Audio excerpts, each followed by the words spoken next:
भक्त और आराध्य की बात हो और शिव और नंदी का जिक्र ना हो, ऐसा तो हो ही नहीं सकता।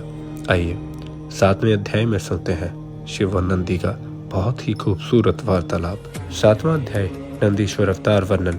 नंदीकेश्वर बोले, वहां जाकर मैं धीरता पूर्वक एकांत स्थान में जाकर वह कठिन तप करने लगा जो मुनियों को भी दुर्लभ है।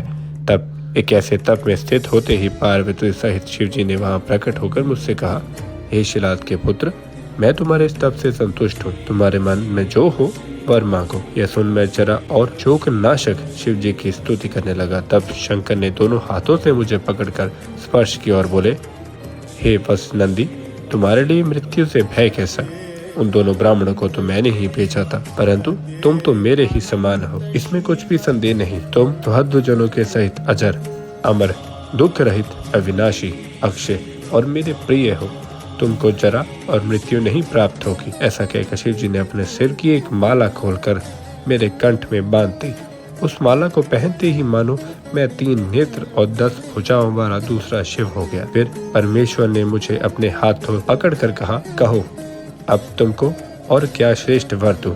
ऐसा कह वृषभध्वज ने अपनी जटाओं से हार के समान निर्जल जल ग्रहण कर नंदी हो ऐसा कहकर मेरे ऊपर छिड़क दिया। उससे जटोरका, त्रिस्त्रोता, वृषभध्वनि, स्वपर्णदिका और जम्बू नदी, ये 5 नदियां बह चली। उस स्थान का पंचनंद नाम पड़ा, जो अब तक जबतेश्वर के समीप वर्तमान है। जो वहां पंचनव पर जाकर स्नान कर जबतेश्वर शिव की पूजा करता है, वह निसंदेह शिव की मुक्ति पाता है। फिर शिव जी ने पार्वती से कहा कि अब मैं नंदी को गणेश्वर पद पर अभिषेक करता हूँ।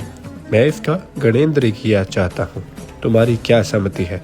इस पर पार्वती जी ने कहा, हे देवेश परमेश्वर, इस नंदी को आप मुझे दे दीजिए। हे नाथ, यह शिलाद पुत्र आज से मेरा परम पुत्र हुआ।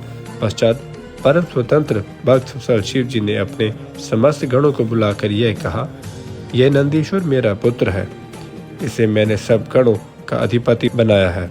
यह मेरे प्रिय गणों में मुख्य है। ऐसा ही तुम सब मेरे वचन को पालन करना। आज से कि तुम सबका स्वामी हुआ पश्चात सब बांधवों और कुटुंबियों सहित मुझे साथ ले शिवजी देवी सहित बैल पर चढ़कर अपने घर को चले।